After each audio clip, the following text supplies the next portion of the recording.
Greg and David coached the same youth soccer team the summer their oldest kids turned 7.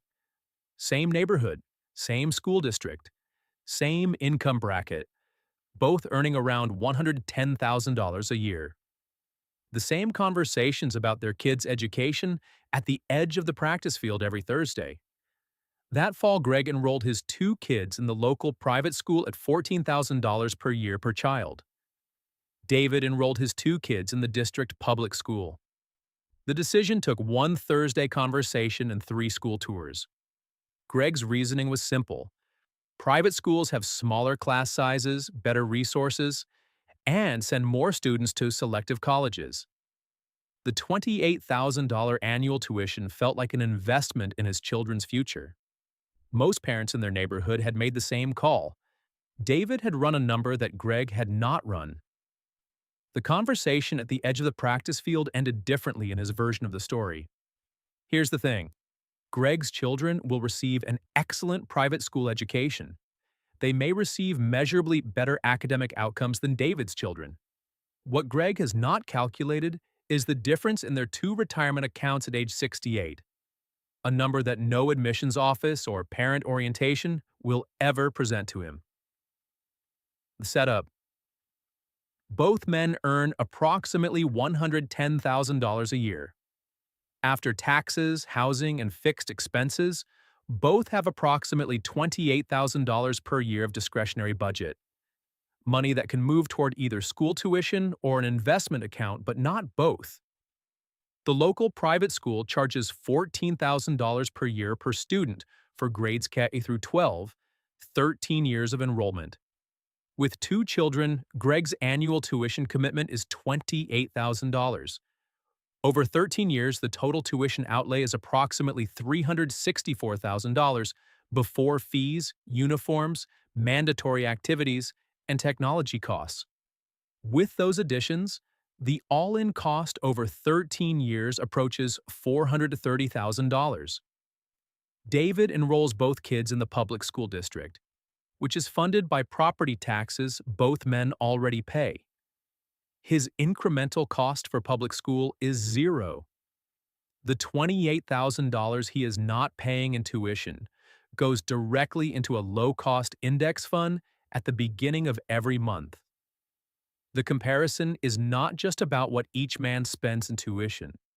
It is about what each man's money does over the following 30 years, and what each man's retirement account looks like at 68 when the last private school check was written at 51. Greg's tuition math. Greg writes the first tuition checks in September. $14,000 for Emma, $14,000 for Owen. He does this every fall for 13 years. In the years both children are enrolled, the annual commitment is $28,000. In the final years when Emma has moved on, it drops to $14,000. The average across the full 13-year window remains approximately $28,000 per year when both children's enrollment periods overlap. Over those 13 years, the $28,000 annual tuition does not compound. It pays for smaller classrooms, newer facilities, experienced teachers, dedicated college counselors, and the social network his children build inside a selective private environment. These are real things. They are also things that do not appear in a retirement account statement. Greg is 51 when Owen finishes high school. He begins investing $28,000 per year at that point, the same amount that had been going to tuition, into a diversified total market index fund. He has 17 years until retirement at 68. At 7% annual return, $28,000 per year for 17 years grows to approximately $863,000. Here's the thing. Greg's retirement account at 68 reflects the 17-year investment window that started after tuition ended. It does not show what would have been there if those same dollars had been invested from age 38. He cannot see the number that isn't there. Most parents who make the private school decision have never calculated the number that isn't there. David's investment math. David opens the investment account the same September Greg writes the first tuition checks. He sets up an automatic transfer of approximately $2,333 per month, the monthly equivalent of $28,000 per year, into a total market index fund with an expense ratio of 0.03%. He does not touch it. He does not watch it. It runs. He does this for 13 years from age 38 to age 51, while his two sons move through the public school system. At 7% average annual return, $28,000 per year invested for 13 years grows to approximately $564,000 by the time his youngest son graduates from high school. David does not stop at that point. He continues contributing to his retirement accounts from other income sources. But the original 13-year block, $564,000 built from the tuition equivalent, continues compounding independently at 7% for 17 more years while David works toward age 68. At 68, that original investment block has grown to approximately $1,782,000. But here's what. David did not earn more than Greg. He did not save a larger percentage of his income over the full 30-year window. He deployed the same $28,000 per year at the same rate of return 13 years earlier. The compounding window, not the savings amount, is what produced the difference. The 13-year head start. The power of a 13-year head start in compounding is not intuitive until the numbers are placed side by side. It does not feel like a dramatic advantage at 38. It becomes a dramatic advantage at 68. A dollar invested at 38 at 7% annual return becomes $8.71 by age 68. A 30-year compounding window. A dollar invested at 51 becomes $3.86 by age 68. A 17-year compounding window. The same dollar, the same rate, 13 years earlier produces 2.26 times the retirement wealth. Applied to $28,000 per year, that multiplier creates the difference between David's $1,782,000 and Greg's $863,000 from the same dollar amount at the same return rate. The multiplier is entirely a function of when the dollars entered the market, not how many dollars entered. And here's the part. The 13-year window from age 38 to 51 is not a period most parents think of as a critical investment window. It is the period of raising children, funding activities, managing household expenses, and making decisions that feel immediate. The retirement cost of those decisions does not arrive until 17 years after the last tuition check is written. The gap. David's retirement account at 68, from the investment block that replaced tuition, approximately $1,782,000. Greg's retirement account at 68, from the investment block that started after tuition ended, approximately $863,000. The difference, approximately $919,000. Greg spent $364,000 in direct tuition over 13 years. The compounding opportunity cost, what those same dollars would have produced if they had been invested at age 38 instead of spent on tuition, is approximately $919,000 at retirement. The total retirement impact of the private school decision is not $364,000. It is over $1.28 million when the opportunity cost is included. Here's the thing. The $1.28 million figure is not a criticism of Greg's parenting or his values. It is a number. It is the number that no private school admissions office, no neighborhood parent group, and no school tour presents to the families considering enrollment. Greg knew the tuition. He never ran the retirement math. Almost no parent who makes this decision runs the retirement math. Because the question is framed as an education investment, not as a retirement trade-off.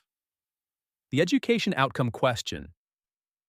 The counter-argument Greg would make, and should make, is that private school produces better academic outcomes, better college placement, and higher lifetime earnings for the children. If Emma and Owen earn more because of the private school education, the family net worth at the 40-year mark may close or reverse the retirement gap. This argument is not wrong in every case. It needs to be examined honestly rather than dismissed, because it is the argument most parents are making implicitly when they write the tuition checks. The research on private versus public school outcomes tells a more complicated story than the admissions brochures suggest. Studies that control for parent socioeconomic background, income level, education, and engagement find that the academic advantage of private school largely disappears when those variables are held equal. Children of financially stable, engaged parents tend to perform well academically regardless of school type. The private school advantage in measured outcomes often reflects the parent population, not the school itself. But here's what: this is not a universal finding. The research averages across thousands of schools in thousands of districts. Greg's specific private school may genuinely outperform the specific public school his children would have attended. The relevant comparison is not private school in general versus public school in general. It is this specific school versus that specific school for these specific children. The college admissions reality. One of the primary justifications for private K-12 investment is the belief that it produces better college admissions outcomes. This belief has become harder to support in the past decade. Selective universities have expanded need-blind admissions programs. Many have also actively sought to diversify their student populations beyond the traditional private school pipeline. A student from a strong public school with an exceptional academic record and genuine extracurricular depth is not meaningfully disadvantaged in the admissions process relative to a comparable private school student, and in some cases, the public school student carries a contextual advantage. The private school college counseling advantage is real for students who need guidance navigating the application process. It is less meaningful for students whose parents are educated and engaged enough to provide that guidance independently, which describes most families who can afford $14,000 per year in tuition. Here's the thing: the college admissions justification for private school K-12 spending was significantly stronger in 1995 than it is today. The admissions landscape has changed. The tuition has not come down. When private school wins. There are conditions under which private school is unambiguously the right financial decision, and they deserve clear acknowledgement. If the local public school is genuinely underfunded, structurally unsafe, or producing consistently poor academic outcomes, the opportunity cost math does not override the child's access to a functioning education. No retirement projection justifies a child spending 13 years in an environment where learning is not happening. The private school decision in that context is not a luxury choice. It is a necessity. If a child has specific needs that the public school cannot address, a learning difference, an exceptional academic ability outside the public curriculum, a health or social requirement, and the private school provides that specific support, the value is real and the decision is correct regardless of the retirement cost. And here's the part: the honest framing of the private school decision is not "private schools are better and therefore worth the cost." It is "this specific school provides something this specific public school cannot, and the gap in outcomes is large enough to justify approximately $1.28 million in combined tuition and retirement opportunity cost."